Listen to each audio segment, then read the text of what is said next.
tapat, matatag at maaasahan balitang tama at totoo lamang dito sa Pilipinas Network. Magandang araw sa ating mga kababayan sa Pilipinas at sa buong mundo.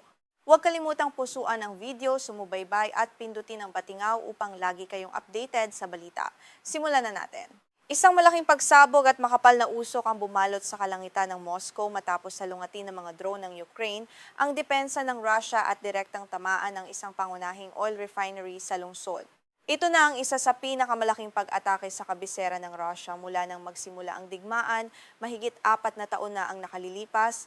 Nagdulot ito ng matinding takot at malawakang abala sa buong lungsod ng Moscow ngayong araw. Ayon sa mga ulat ng lokal na pamahalaan, ang sunog ay naganap sa Moscow Oil Refinery na matatagpuan 15 kilometro lamang ang layo mula sa makasaysayang Kremlin. Kita sa mga bidyong kumakalat sa social media ang makapal na itim na usok at naglalakihang apoy na pumapailan lang sa himpapawid. Ang mga maitim na abo ay bumagsak pa sa mga nakaparadang sasakyan sa paligid na nagdulot ng labis na pangamba sa mga residente rito. Hindi lamang ang supply ng langis ang direktang naapektuhan kundi maging ang transportasyon sa himpapawid sa buong bansa. Dahil sa banta ng mga drone ng Ukraine, pansamantalang sinuspinde ang operasyon ng 4 na pangunahing paliparan sa Moscow. Umabot sa mahigit 500 flight ang nakansela o lubhang na antala na nag-iwan sa libu-libong pasahero na stranded at nagdulot ng matinding kalituhan sa buong sistema ng bansa. Bukod sa pinsala sa mahalagang infrastruktura ng enerhiya, napaulat din na may mga drone na bumagsak sa mga pamayanang residential sa labas ng lungsod. Sa bayan ng Zhukovsky sa rehiyon ng Moscow, isang gusali ng tirahan ang direktang tinamaan ng mga labi ng drone. 17 katao kabilang ang 2 bata ang napaulat na nasugatan na nagpapakita na ang panganib ay nararanasan na ngayon ng mga karaniwang mamamayan doon. Sa isang matapang na pahayag, binigyang diin ni Ukrainian President Volodymyr Zelensky sa media na ang pag-atake ay tugon sa patuloy na agresyon ng Russia sa kanilang bansa. Sinabi niya na kung patuloy na masusunog ang Ukraine, dapat ding maranasan ng Moscow ang parehong tindi ng pinsala. Layunin ng Kyiv na pilitin si Russian President Vladimir Putin na maupo sa negotiating table upang wakasan na ang mapaminsalang digmaang ito. Ang Moscow Oil Refinery ay kilala bilang isa sa pinakamalaking pasilidad ng langis sa bansa na nagbibigay ng higit sa 1/4 ng supply ng gasolina sa buong rehiyon ng Moscow. Ito na ang ikalawang beses na inatake ito ng Ukraine sa loob lamang ng 1 linggo. Bagamat sinabi ng alkalde ng Moscow na mabilis nilang naapula ang apoy, malinaw na target ng Ukraine na lumpuhin ang ekonomiya at enerhiya ng kaaway. Dahil sa sunod-sunod na pag-atake sa mga imbakan ng langis, nakararanas na ngayon ng kakapusan sa supply ng gasolina ang ilang bahagi ng Russia. Ayon sa mga independenteng ulat, isa sa bawat 4 na gasolinahan ang nagpatupad na ng limitasyon sa halaga ng krudo na maaring bilhin ng mga driver. Bagamat itinanggi ito ng pamahalaan ng Moscow, kitang-kita ang epekto ng krisis sa pang-araw-araw na pamumuhay ng mga mamamayan. Sa panig naman ng militar ng Russia, iginiit ng kanilang Defense Ministry na matagumpay nilang nabaril ang mahigit 550 drone ng Ukraine sa iba't ibang rehiyon kung saan halos 200 ay hinarang malapit sa Moscow. Gayunpaman, ang tindi ng pinsalang natamo ng refinery at ang pagkakaantala ng mga flight ay nagpapakita na may malaking kahinaan pa rin ang kanilang sistema ng depensa sa himpapawid.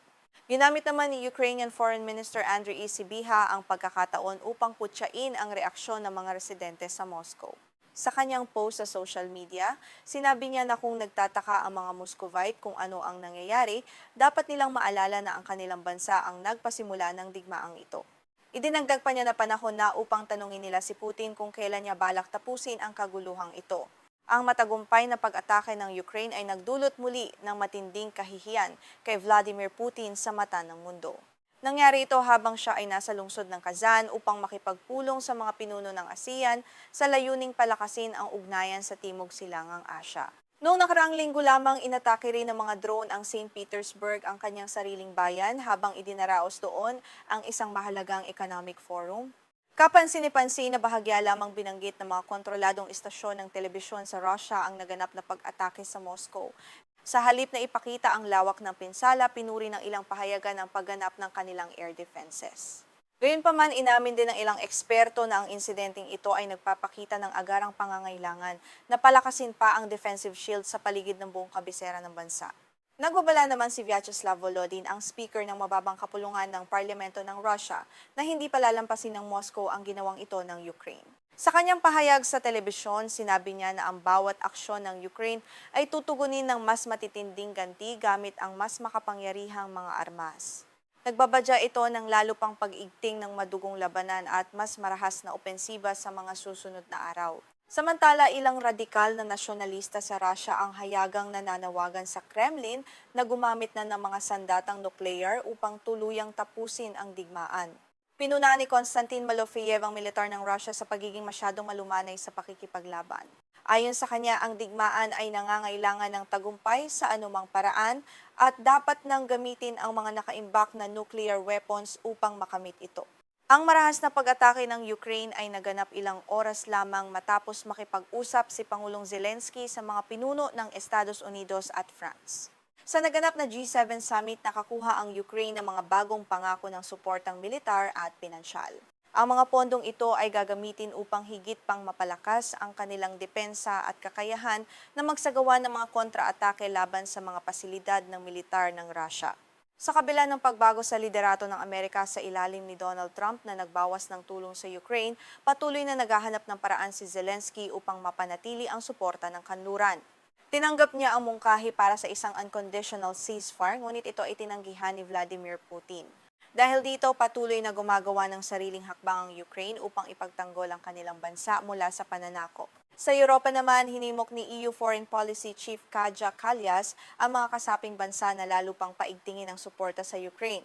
Matapos ang kanyang pakikipagpulong sa Defense Minister ng Ukraine, sinabi niya na ito na ang tamang panahon upang bigyan ng mas matinding pressure ang Russia. Naniniwala ang EU na ang patuloy na paghina ng ekonomiya at militar ng Russia ay magdadala sa kanila sa huling bahagi ng digmaan. Bilang konkretong hakbang, lumagda ang Ukraine at Germany sa isang kasunduan upang magkasamang bumuo ng isang makabagong air defense system laban sa mga ballistic missiles. Inilarawan ito ni Zelensky ilang araw nakaraan bilang simula ng isang malawak na koalisyon laban sa mga missile ng Russia. Ang hakbang na ito ay inaasahang magbibigay ng mas ligtas na kalangitan para sa mga mamamayan ng Ukraine laban sa patuloy na pambobomba ng kaaway. Ayon sa mga eksperto sa militar, ang paggamit ng mga high-tech na drone ay unti-unting nagpapabago sa takbo ng digmaan. Ang mga long-range drone na ito ay hindi lamang sumisira sa mga refinery ng langis, kundi pinuputol din ang mga supply line ng Russia sa mga nasakop na rehiyon ng Ukraine. Nagbibigay ito ng malaining bentahe sa mas maliit na hukbo ng Ukraine laban sa mas malaki ngunit nahihirapang puwersa ng militar ng Russia. Sa kabilang banda, nagpapatuloy pa rin ang madugong ganti ng Russia sa loob ng Ukraine. Kamakailan lamang binomba ng Russia ang lungsod ng Sumy gamit ang mga glide bomb na nagresulta sa pagkamatay ng isang sibilyan habang nangingisda. Isang pag-atake rin sa Dnipro ang kumitil sa buhay ng isa pang lalaki at nag-iwan ng 9 na sugatan na nagpapakita na ang mga sibilyan pa rin ang nagbabayad ng pinakamataas na presyo sa digmaan. Sa kabuuan, ang pag-atake sa Moscow refinery ay isang malinaw na hudyat na ang digmaan ay hindi na lamang nakakulong sa teritoryo ng Ukraine. Habang patuloy na pinalalakas ng Kyiv ang kanilang kakayahan sa tulong ng mga makabagong drone at suporta ng Europa, mas lalo pang nagiging komplikado ang sitwasyon.